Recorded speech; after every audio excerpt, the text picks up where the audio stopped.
Mark stood on the curb outside the airport departure terminal, tapping his foot against the concrete. It was a bright, sunny morning, the kind that usually makes people feel hopeful and energetic. But for Mark, the morning felt heavy.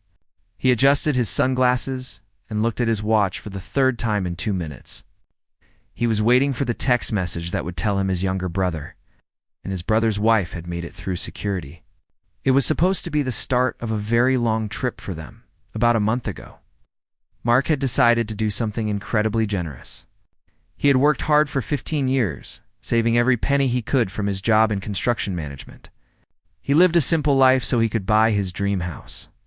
It was a beautiful 2-story home with a big backyard and a view of the city. His brother, who had always struggled with money and keeping a job, had been complaining about how stressed he was.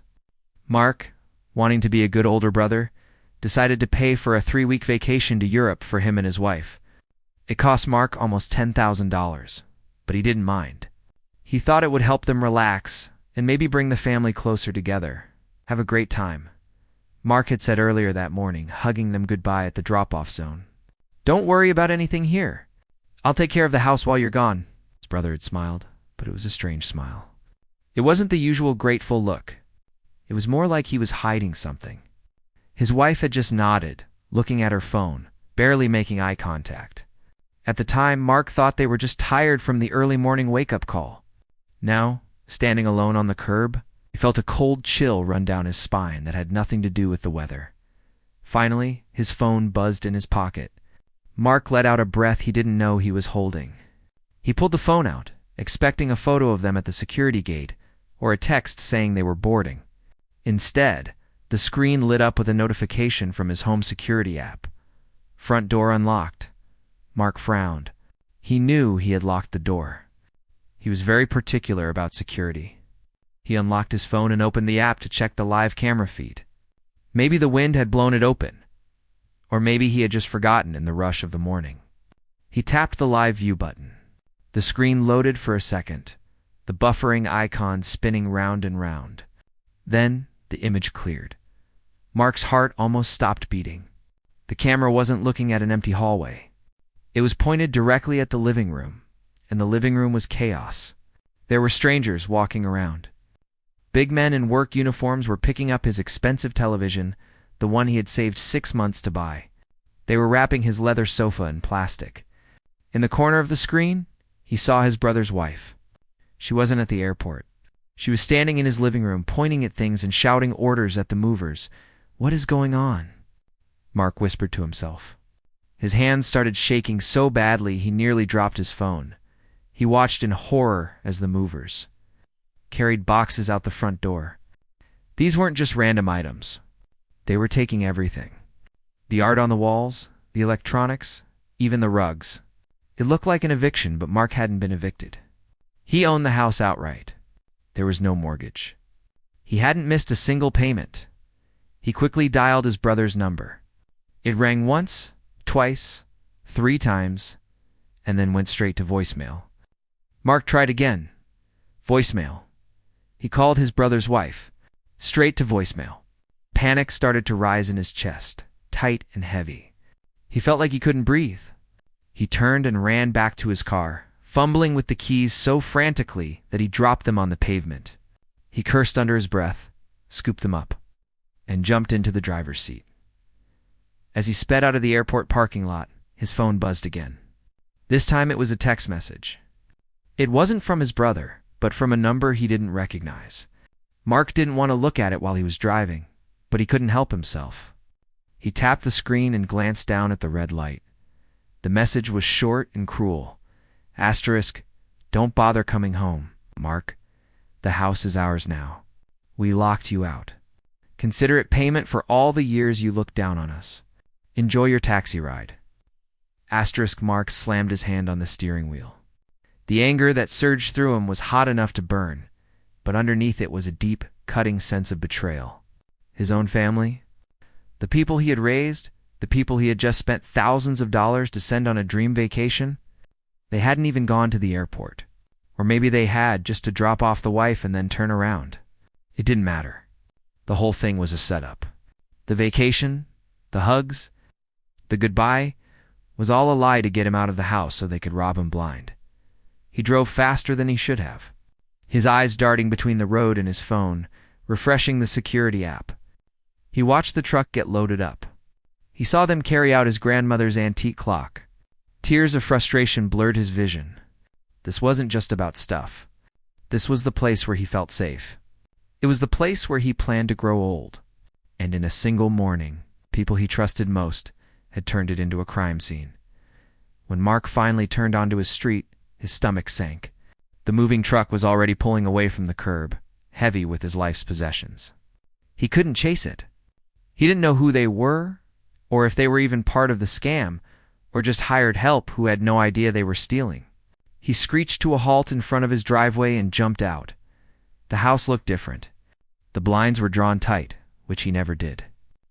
He ran to the front door and grabbed the handle. It was locked. He pounded on the wood with his fist. "Open the door," he screamed, not caring if the neighbors heard. "I know you're in there." There was no answer. Silence. He ran to the side window and peeked through the crack in the blinds. The house was empty, stripped bare. It looked like a shell. He ran to the back door, checked it, and found it locked too. He tried his key in the deadbolt, but it wouldn't turn. They had changed the locks. Mark slumped against the brick wall of his house, sliding down until he hit the ground. He put his head in his hands. The sun was shining, the birds were chirping, and his life was falling apart. He had been ditched at the airport, robbed of his furniture, and locked out of his own home by the only family he had left. He felt stupid, naive, and incredibly alone.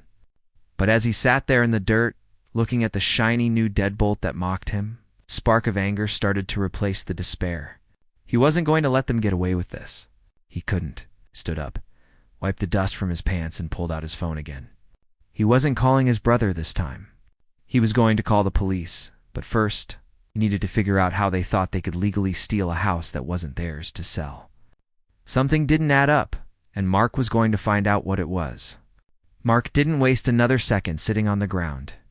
He scrambled to his feet, his heart hammering against his ribs like a trapped bird.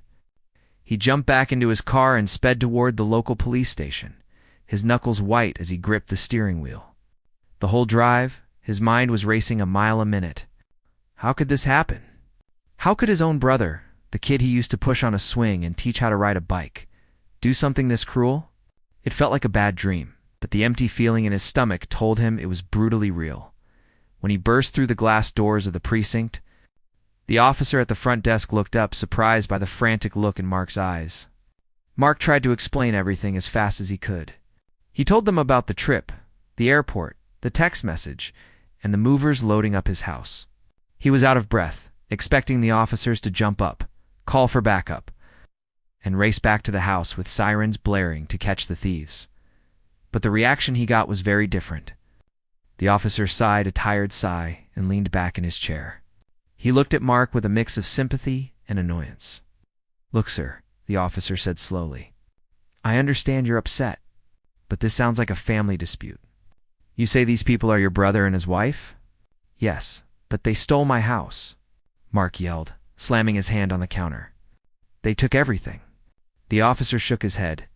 "That's a civil matter, not a criminal one. If they are family and they had access to the house, the law sees it as a domestic disagreement about property. We can't just go in there and arrest them without proof of a crime like breaking and entering." Mark felt like the wind had been knocked out of him. "But I didn't let them in. They tricked me. They changed the locks. We can go over there with you to keep the peace while you get your personal items," the officer said, writing something down on a notepad. "But honestly, they showed us paperwork earlier today." Mark froze. "What paperwork? What are you talking about?" "About an hour ago, the officer explained, a man and a woman came in. They said there was a conflict with the property title. They showed us a quitclaim deed. It stated that the property had been transferred to the brother, David, completely and legally. It was signed, dated, and notarized last week. According to that paper, the house belongs to them now. If they own the house, they have the right to change the locks and remove whatever they want." Mark stepped back as if he had been physically pushed. "That's impossible," he stammered. I never signed any deed. I never gave them the house. That paper must be a fake. The officer shrugged. That's for the courts to decide. Like I said, it's a civil matter. You need to hire a lawyer and take them to court to prove the deed is fake. But right now, as far as we are concerned, they have the legal right to be there. Mark walked out of the police station in a daze. The sun was high in the sky now, but he felt cold all over. The police wouldn't help. The law was turning its back on him because of a piece of paper. He leaned against his car, feeling helpless. He had always believed that if you worked hard and followed the rules, things would work out. But here he was, following every rule. And his life was being ripped away by someone who was cheating. He got back into his car and just drove. He didn't know where to go. He couldn't go home. He couldn't go to a hotel because all his credit cards and ID were likely in the wallet he had left on the kitchen counter in his rush to leave that morning. He felt completely isolated. As he drove aimlessly, his mind went back to what the officer had said. Asterisk, it was signed and notarized last week. Mark thought hard about the previous week. Had his brother visited? Yes, he had come over for dinner on Tuesday. They had pizza and watched a game. At one point, his brother had asked him to look at a car insurance document because he wanted to switch his coverage. Mark remembered glancing at it, seeing it was just a boring form, and signing the bottom to help him out. Mark slammed on the brakes at a red light, his eyes going wide. "Oh no," he whispered. The signature. It suddenly clicked in his mind. His brother hadn't needed help with car insurance. He had needed Mark's signature. He had slipped the deed in between a stack of other papers, maybe a receipt or a menu, and tricked him into signing it. It was a dirty, underhanded trick, but technically, Mark had put his pen to the paper. That was why the police believed it. That was why they thought it was legal. But even if he signed it, he didn't know what it was. That made it fraud, right? Mark knew he needed proof.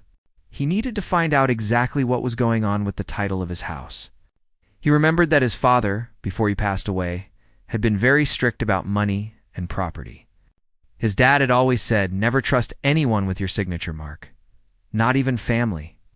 Mark pulled into a parking lot of a small coffee shop to gather his thoughts. He needed to see the original papers of the house. He kept all his important documents in a fireproof box at the bank, in a safety deposit box.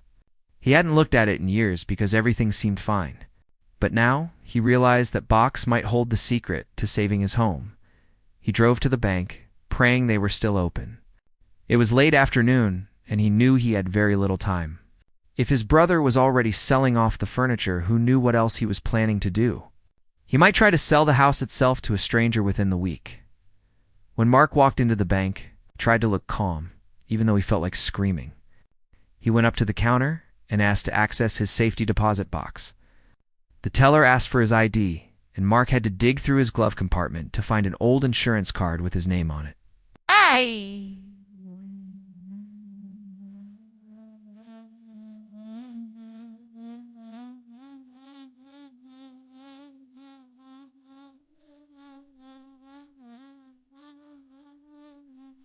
Hoping it would be enough to prove who he was.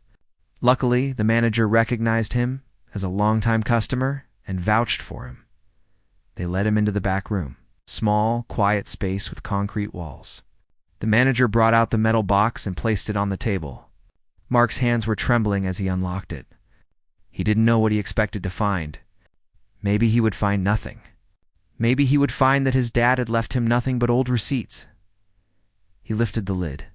Inside, there was a stack of papers held together by a rubber band.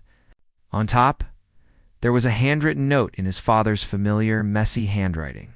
It read, "Asterisk, Mark. If you are reading this, something has gone wrong. Keep this trust document safe. It is the backup plan." Asterisk Mark felt a lump form in his throat. He missed his dad so much in that moment. He pulled out the papers and flipped through them. It was a legal document called a revocable living trust. It had been set up by his father 5 years ago, just before he got sick. Mark started reading the complicated legal words, struggling to understand them. He saw his own name listed as the grantor and trustee, which meant he was in charge. But then he saw a section that made his heart skip a beat. It was a specific clause about the house. It stated that while Mark lived in the house and managed it, the actual legal title was held by this trust. And because it was a trust, there were special rules for selling it or transferring it. Mark read the sentence out loud under his breath. Asterisk, any transfer of the real property held by this trust requires the signature of the appointed successor trustee to be valid. Asterisk, Mark quickly scanned the page to find out who the successor trustee was. He expected it to be his uncle, or maybe a lawyer. He turned to the last page and saw the name typed clearly next to the title, Alina Rostova. Mark blinked. He knew Alina. She was his father's old business partner. She was a tough, sharp woman who ran her own real estate company. Mark hadn't spoken to her in years, mostly because his brother didn't like her. His brother had always said she was stuck up and controlling. The last time they had all been at a party together, his brother had been rude to her right to her face. A slow smile started to spread across Mark's face. Despite the stress of the day, his brother had been so focused on tricking Mark that he forgot about the trust. He had forgotten that the house wasn't just in Mark's name. It was protected by his father's old agreement.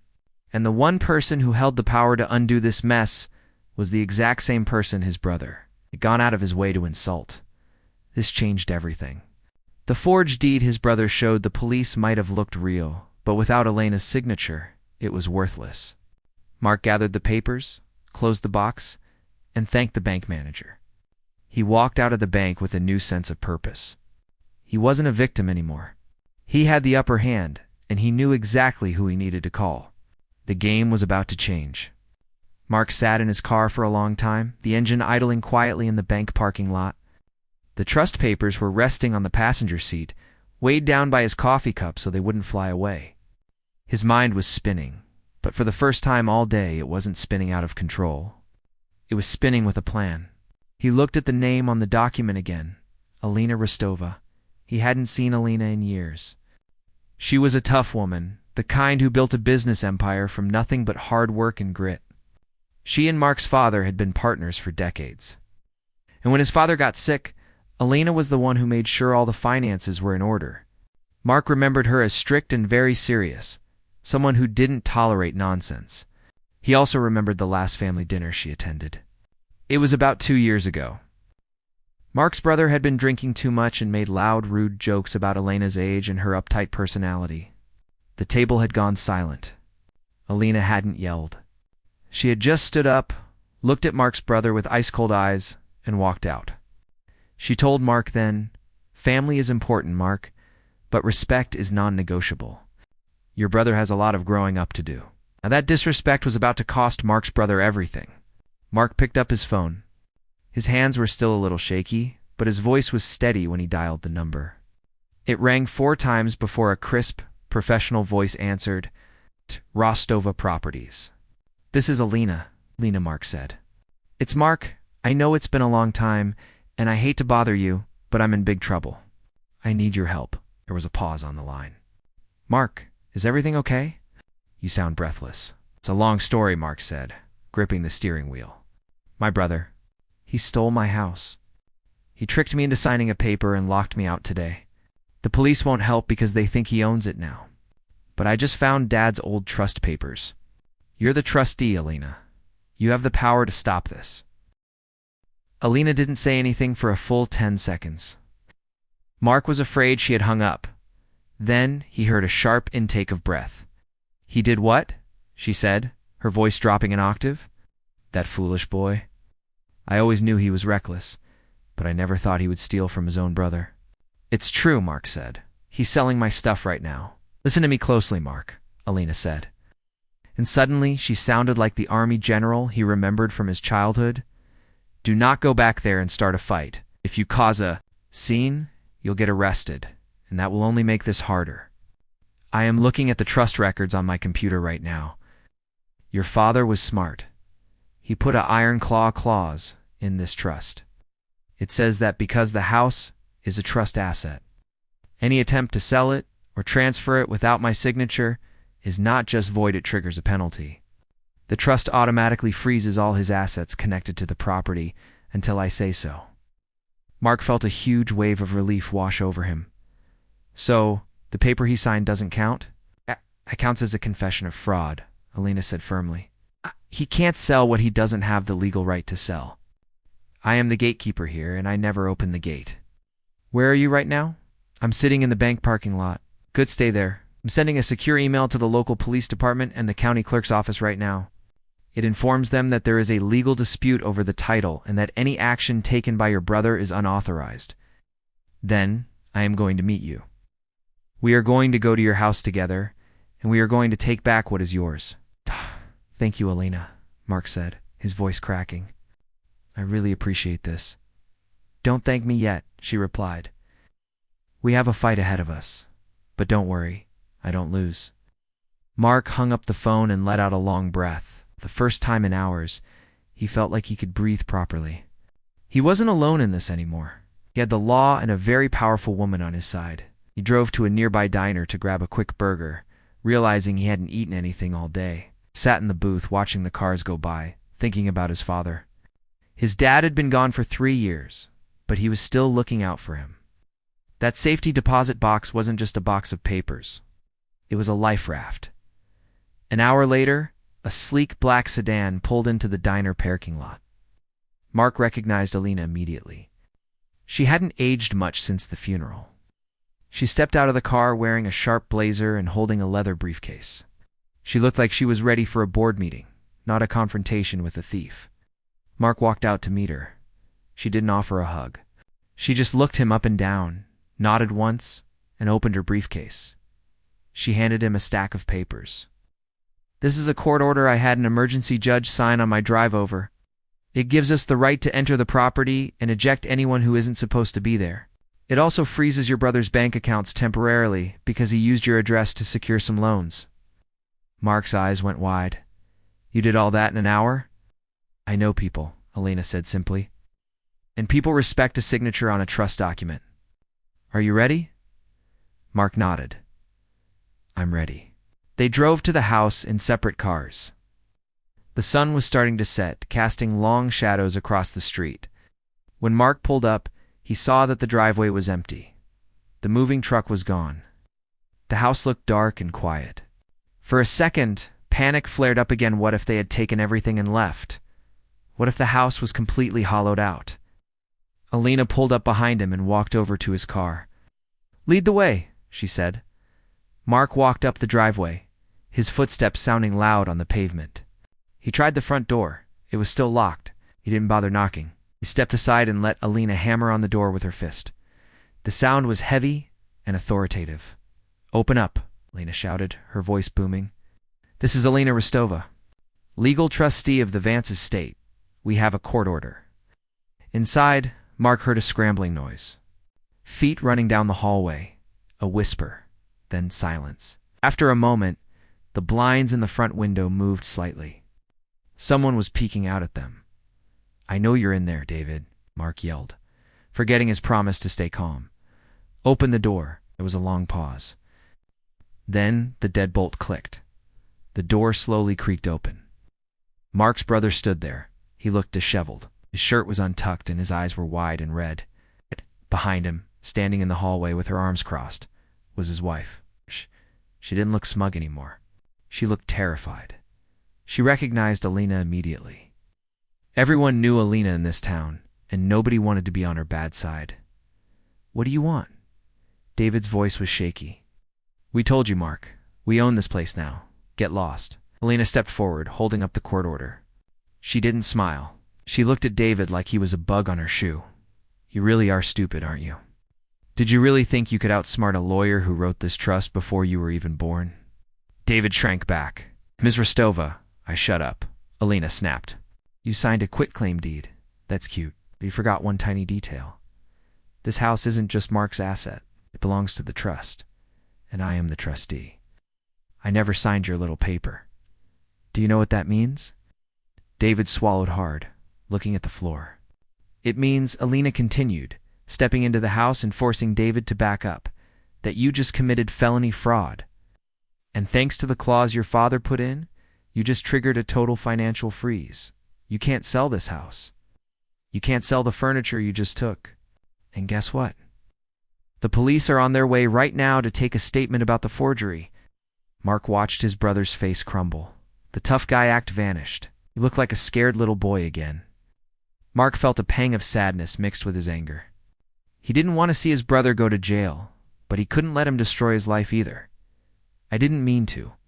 David started to stammer. Save it, Mark said, walking past him into his own living room. The room was mostly empty, but the big scratches on the floor where the rug used to be made him angry again. You didn't mean to get caught, that's for sure. You stole my house, David. You ruined our family over money. Lena turned to Mark. We need to inventory what is missing immediately for the insurance claim.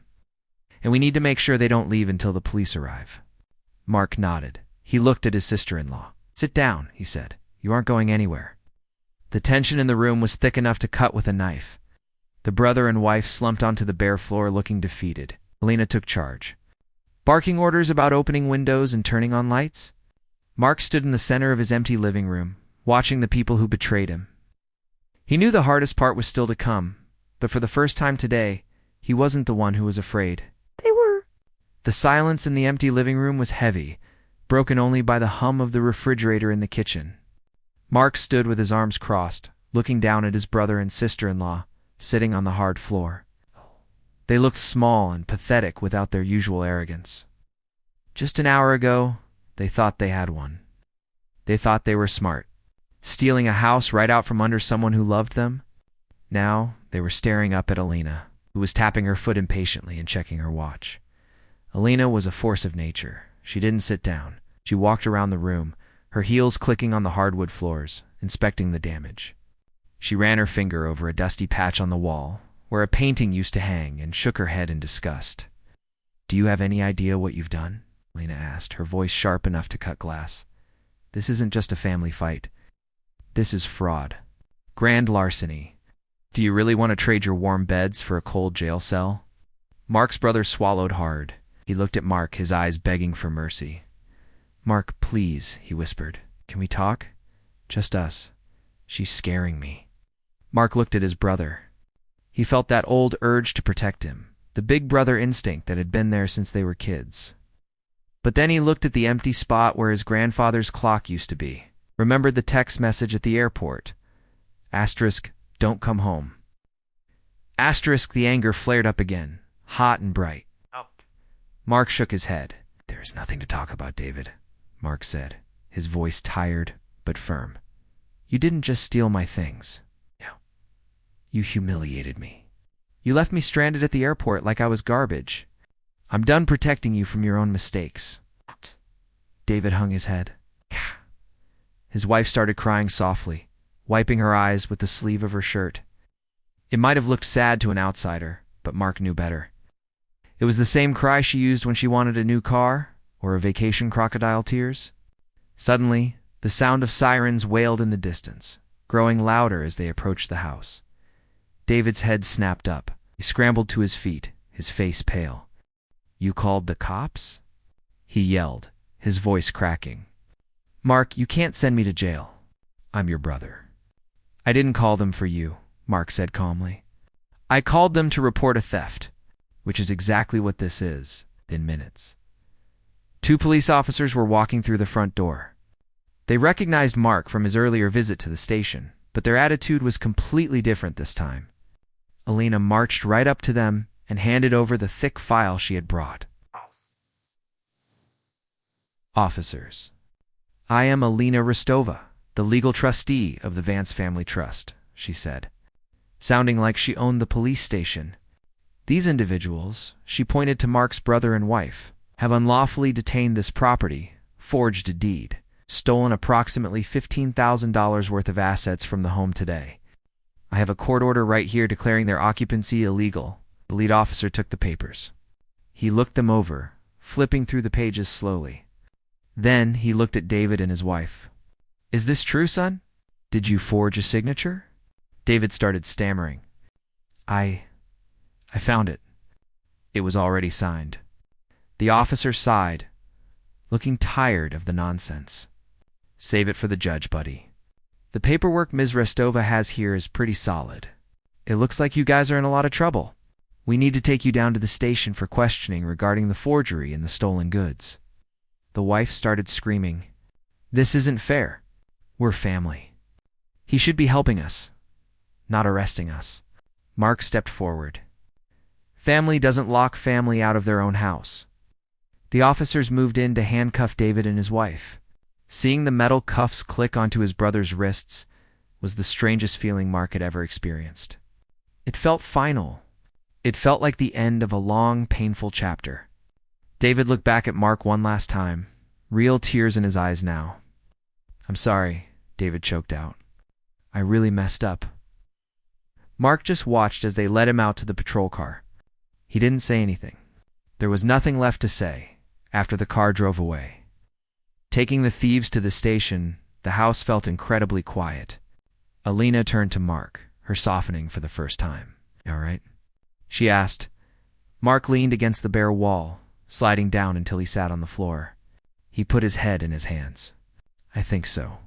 I can't believe it came to this. My own brother." Lena sat down next to him, crossing her legs. "People change, Mark. Or maybe they just show their true colors when money gets tight. You did the right thing. If you had let this slide, he would have done it again. Or worse, next time." "I know," Mark said. "It just hurts." "It will hurt for a while," Alina said. "But you have your house back. And we have insurance for this stuff. We can track down that moving truck. I have a friend at the agency who can trace the license plate." Mark looked up. "You think we can get my stuff back?" "If we move fast," Elena said. "But first, we need to make sure you are safe here. I'm going to hire a security guard to sit outside tonight. And tomorrow, we start the process of pressing charges." They sat there for a while, discussing the logistics. Alina explained that David would likely be offered a plea bargain probation and maybe some community service if he returned the stolen items and pleaded guilty. It wasn't the prison sentence Mark feared, but it was a criminal record. It would follow David for the rest of his life. He would never be able to work a job that required a background check. He had ruined his own future just to try to get rich quick. Eventually, Alina stood up. "I have to go make some calls. Are you going to be okay here alone?" Mark looked around the empty, echoing room. It was just a shell. But it was his shell, Mark said, standing up. "I think I need to be alone for a bit. I need to clean up this mess." Alina nodded. "Lock the deadbolt behind me. I'll call you in the morning with the lawyer." After she left, Mark locked the door. He walked through the house room by room. In the kitchen, the counters were wiped clean. Even the coffee maker was gone. In the bedroom, his mattress was stripped of the sheets. It felt like a ghost house. But as he walked, Mark realized that the house was still standing. The foundation was strong. His father had built a solid structure, both in brick and in paper. He went to the window and looked out at the street. The sun had set and the streetlights were flickering on. He felt a sense of calm settle over him. The betrayal was like a storm that had passed through, tearing down trees and shattering windows. But the storm was over now. He was still standing. He had a roof over his head. And he had the truth on his side. Mark realized that the one signature Alina had provided wasn't just a squiggle on a page. It was his lifeline. It was the difference between being a victim and being a survivor. His brother had tried to build a kingdom on lies, but lies have no foundation. They collapse as soon as the wind blows. Mark's house, on the other hand, was built on hard work and honesty. Even empty, it felt fuller than it ever had before, because it was finally, truly his. He walked to the thermostat and turned up the heat. The house would be warm tonight. He would sleep on the floor with a blanket if he had to, but he would sleep in his own home. The nightmare was over. Tomorrow, he would start buying new furniture. Maybe he would paint the walls a different color, something fresh, something new. It was time for a new beginning, and this time, he would be the one writing the rules. The days that followed were a blur of activity, but it was a different kind of busy than the chaotic panic Mark had felt at the airport. This was a slow, steady process of rebuilding. The police had tracked down the moving truck within 48 hours. It turned out the driver was just a local hire who had no idea the goods were stolen. He was happy to hand everything back, especially after the police started asking questions. Seeing his furniture stacked up in his driveway again gave Mark a feeling he couldn't quite describe. It was like finding a lost pet, but the legal battle was just beginning. A week later, Mark sat in a small conference room at a law office. The air smelled like old coffee and fresh paper. Across the heavy oak table sat his brother and his wife. They looked terrible. David had dark circles under his eyes, and his wife was chewing her fingernails down to the quick. They weren't the confident, arrogant people who had locked Mark out anymore. They looked like scared children. Next to Mark sat Alina. She had a stack of files in front of her, organized perfectly with color-coded tabs. She hadn't said a word to the other side since walking in. She just sat there, typing on her laptop, completely ignoring them. The silence was uncomfortable, and Mark could see his brother squirming in his chair. "Can we just talk about this?" David's voice broke the silence. It was weak, shaky. "Mark, please. You're my brother. You don't want to send us to prison, do you? Over a mistake?" Mark looked at him. A month ago, he would have done anything to help his brother. He would have given him his last dollar. But now, looking at the man who had plotted to steal his house, Mark felt a wall around his heart. He realized that kindness without boundaries is just weakness. "It wasn't a mistake, David," Mark said quietly. "A mistake is forgetting to turn off the stove. What you did was a plan. You bought plane tickets. You hired movers. You forged a document. That takes time. That takes thought. You thought about it, and you decided to do it anyway." David opened his mouth to argue, but Alina held up a hand to stop him. She didn't even look up from her screen. "Save the sob story for the judge, David, because we have the forged deed. We have the text messages, and we have the trust agreement that proves you had no legal right to be in that house. If this goes to court, you are looking at felony charges. Prison time is a very real possibility." The wife let out a small sob and buried her face in her hands. David put his head on the table. It was over. They knew it. They had the best lawyer in the state sitting against them, and they had zero defense. Alina finally stopped typing and looked at them. She slid a single piece of paper across the table. It wasn't a lawsuit. It was a settlement agreement. "Mark is a generous man," Alina said, her voice cool. "Even after everything you did, he doesn't want to see his brother go to prison. He has agreed to a deal." Mark watched as David's eyes lit up with a tiny spark of hope. He grabbed the paper. "What is it?" "What do I have to do?" "You sign this," Alina said. "It is a confession of judgment. You admit in writing that you committed fraud and attempted theft. You agree to vacate any claim you ever had to the house or the trust. You also agree to pay back the cost of the movers and the damage to the locks. Once you sign, Mark drops the charges." "That means I'll have a record," David whispered. "Yes," Alina said. "It means you won't be able to get a loan or a fancy job for a long time. But you won't be in prison. Take it or leave it. We are filing the criminal charges in 1 hour." David looked at Mark, tears welling up in his eyes. "I'm sorry, Mark. I was so jealous. You had everything, and I had nothing. I just wanted a piece of it." "I would have given you a piece if you had asked," Mark said softly. "But you tried to take it all? You threw away our family for a house you couldn't even keep." David looked down at the paper. His hand was shaking as he picked up the pen. He looked at his wife, who nodded frantically. Slowly, painfully, David signed his name at the bottom of the page. It was the same signature he had used to try and steal the house. But this time, it was the signature that gave it back. With that one scratch of the pen, he admitted he was wrong. He signed away his pride, his freedom, and his relationship with his brother. They stood up to leave. At the door, David turned back one last time. "I guess I'll see you at Christmas." Mark shook his head slowly. "No, David, I don't think so. I need time. Maybe a lot of time." David nodded, his face crumpling, and walked out. The door clicked shut, and he was gone. Mark let out a long breath he felt like he'd been holding for years. It was done. The house was his. The nightmare was over. "Well done," Alina said, closing her laptop. "That was the hardest thing you've ever had to do, wasn't it?" "Yeah," Mark admitted. "But it feels right." Life moved forward after that. It wasn't a fairy tale ending where everything was perfect instantly. Mark had to buy new locks and change the alarm codes. He spent weekends painting the walls a cheerful yellow to cover up the scuff marks from the movers. He bought a new couch, one that he picked out himself, without anyone else's opinion. He didn't talk to his brother or his sister-in-law. He heard through the neighborhood grapevine that they were living in a small rental apartment across town. David was working at a warehouse now, doing manual labor. It was hard work, but it was honest work. Mark hoped that maybe, one day, years from now, they could sit down and have a coffee again. But not now. Not yet. One evening, about a month later, Mark sat on his new porch. The sun was setting, painting the sky in shades of orange and purple. He held a cup of coffee in his hands.